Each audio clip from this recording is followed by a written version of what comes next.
Hello' বন্ধু, current আছামলৈ স্বাগতম। আজি আপোনালোকক এটা সুন্দৰ ভিডিঅ' উপহাৰ দিবলৈ লৈছোঁ। এই ছিজনটোৱেই হৈছে সাঁচি গছৰ ডাল কটাৰ উপযুক্ত সময়। আপোনালোকে চাওক, এজোপা মোৰ সাঁচি গছ দেখি আছে।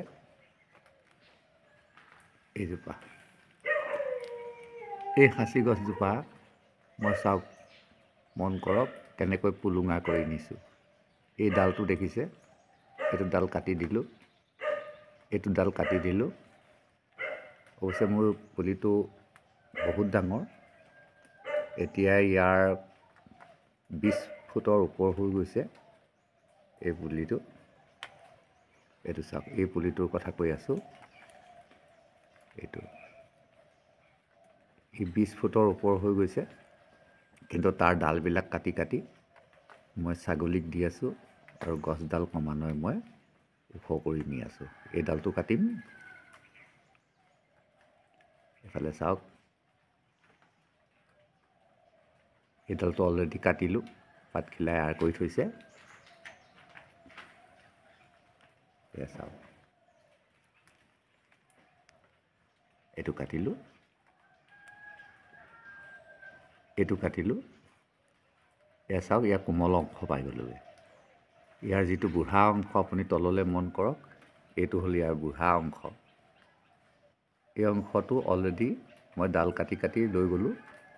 এতিয়া গৈ গৈ মই ইয়াৰ এই কোমল অংশটো পাই গ'লোগৈ। চাওক, এই কোমল অংশটো পাই গ'লোগৈ। এতিয়া মই এই ডালটো কাটিম, এই সৰু ডালকেইটা কাটিম, কাটি মই পুলিটো ইমানতে এৰি দিম। এই বছৰৰ কাৰণে ইমানতে এৰি দিম। ঠিক তেনেকৈ আপুনি এই পুলিটো মন কৰক, এই পুলিটো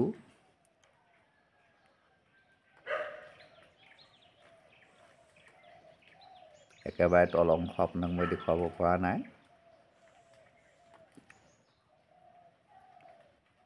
এইডাল শিকি মই লগাই থৈছোঁ। এই পুলিটোৰ কথা কৈ আছোঁ। এই পুলিটো মই এইবিলাক চব কাটি পেলাম। কাটি কাটি মই তাক ইমানলৈকে কাটিম।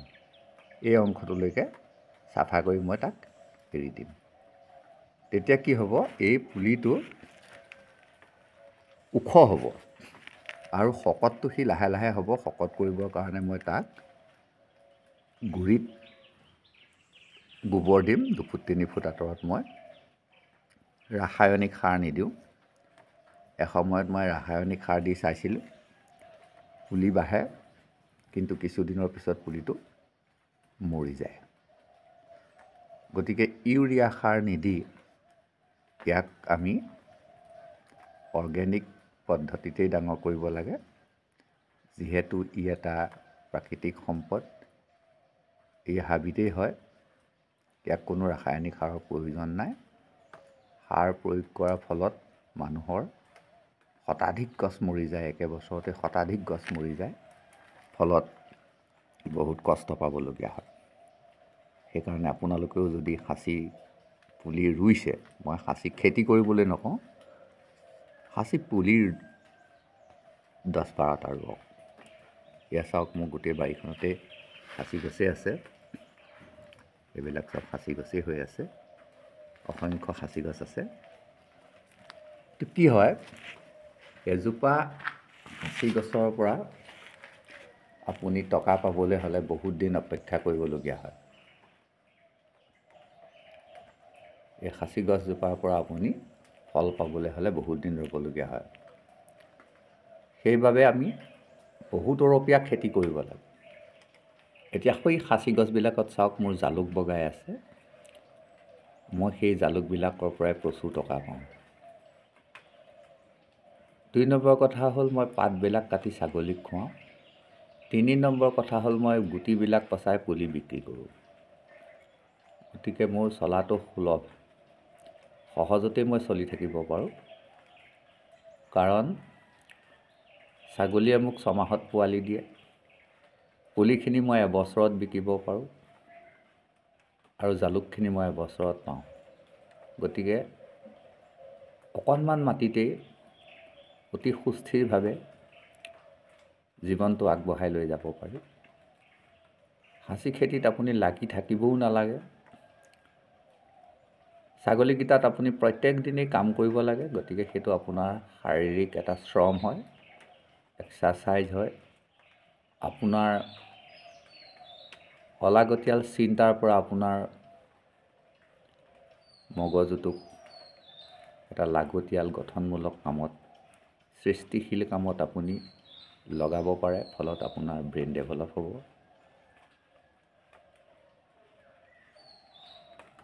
আপোনাৰ গুড হৰম'নৰ উৎপাদন হ'ব, ফলত আপুনি সুন্দৰ হৈ থাকিব, চিন্তাধাৰা ভাল হ'ব, সমাজৰ আদৰ্শও হ'ব, আপোনাকে দেখি আৰু 4জনে তেনেকৈ কৰিবলৈ ল'ব। এটা সময় আছিল, আজিৰ পৰা প্ৰায় 60 বছৰমানৰ আগৰ কথা, আমি নিজ হাতেই প্ৰকাণ্ড সাঁচি গছ কাটি মেজি জ্বলাই দিছিলোঁ। তেতিয়া আমাৰ দেউতাহঁতৰ এটা ধাৰণা আছিল যে যিবিলাক সাঁচি গছত মাল নধৰে সেইবিলাক কাটি পেলোৱাই ভাল। ঘৰৰ চকী লগাইছিলে, ইত্যাদি কামত ব্যৱহাৰ কৰিছিলে। কাৰণ সাঁচি গছ তেতিয়া কোনেও খৰিৰ কাৰণেও নিনিছিলে, কাৰণ সাঁচি গছৰ খৰি অত্যন্ত বেয়া। সেইটো সময় তেতিয়াই গ'ল, কাৰণ তেতিয়া সোণৰ তোলাও আছিলে 80 টকা। কিন্তু সেই গছবিলাক যদি এতিয়ালৈ থাকিলেহেঁতেন, 10 পুৰা মাটি থকাতকৈ 10ডাল গছ থকাই উন্নত হ'লহেঁতেন। কাৰণ মাল নধৰে বুলি গছবিলাক কাটি পেলাব আচলতে নালাগিছিল। এতিয়া বুজি পাইছোঁ। কিন্তু এজোপা সাঁচি গছে আপোনাক পইচা দিবলৈ হ'লে সাধাৰণতে 20 বছৰ বা 30 বছৰ লাগি যায়। বহুতে বহুত কথা ক'লেও সেই কথাবিলাক মই সত্য বুলি নাভাবোঁ।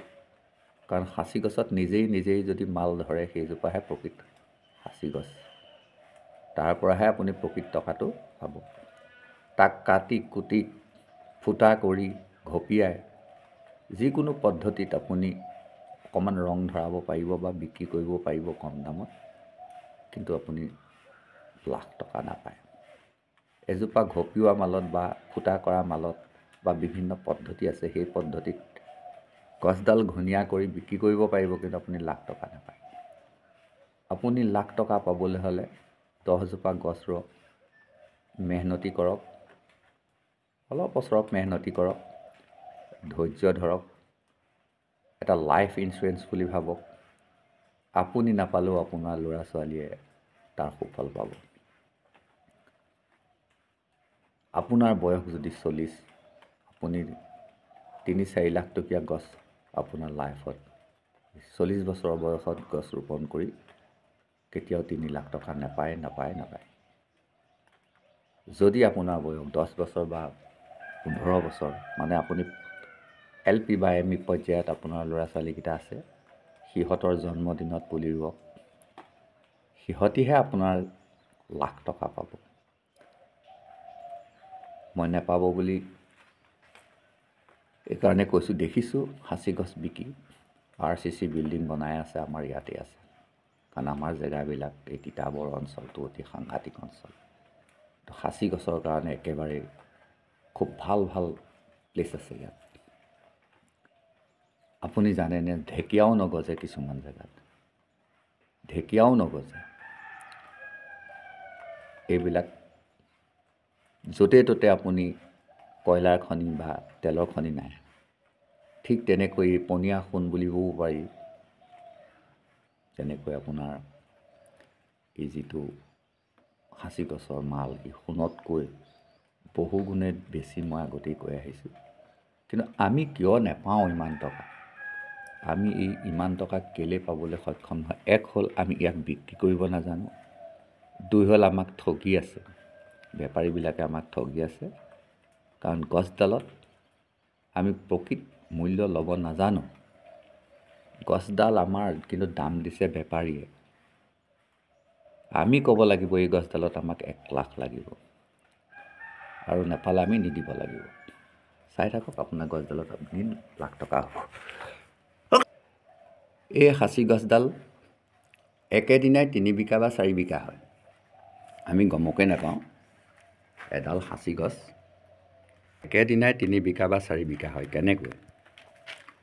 প্ৰথম এই পুলিটো বেপাৰী আহি মোৰ পৰা যদি 1000 টকাত লৈ যায়, গোলাঘাটৰ ফালে লৈ যায়, নাহৰণি বাতিপুৰীয়া আদি অঞ্চললৈ লৈ যায়, ইয়াক ঠিক কাকডোঙাৰ নদী আগতেই যোৰহাট ডিষ্ট্ৰিক্টৰ পৰা পাৰ হ'বলৈ লওঁতেই কিছুমান বেপাৰী ৰৈ থাকে। তেওঁলোকে এই 1000 টকীয়া গছডাল তেওঁলোকে কিনি ল'ব। কিমান দামত কিনি ল'ব আপুনি মন কৰক। এই গছডাল বেপাৰীজনে যেতিয়া আমাৰ ইয়াৰ পৰা উঠাবলৈ আহিছে, সেই বেপাৰীজনে মোৰ পৰা 1000 টকা লৈ সেই মানুহজনক নিশ্চয় 2000 টকাত আনিছোঁ বুলিয়ে ক'ব। গতিকে সেই গছডাল লগে লগে 2500 বা 3000 টকাত বিক্ৰী হৈ গ'ল। কাকডোঙাৰ দলং পাৰ হৈ 5 কিলোমিটাৰমান যোৱাৰ পিছতেই কিছুমান সৰহীয়া বেপাৰী থোপ থাকে, মানে 10জন 15জন বেপাৰী লগ লাগি থাকে, আৰু সাঁচি গছৰ বিক্ৰেতাও তেনেকৈ 20-25 জন গোট খাই যায়। তেওঁলোকে সেইখিনিতে সেই মোৰ পৰা 1000 টকা নিয়া গছডাল 3000 টকাত লৈ সেইখিনিতে আকৌ এবাৰ বিক্ৰী কৰিব। সেইখিনিত কেনেকৈ বিক্ৰী কৰিব? সেই 3000 টকীয়া গছডাল হয়তো 4000 বা 5000 টকাত বিক্ৰী হৈ যাব, আৰু লগে লগে সেই গছডাল কি হ'ব? আকৌ মটৰচাইকেলতে লোড হৈ যাব। তাৰপিছত গৈ আকৌ এখন বজাৰ পাব। সেই বজাৰখনত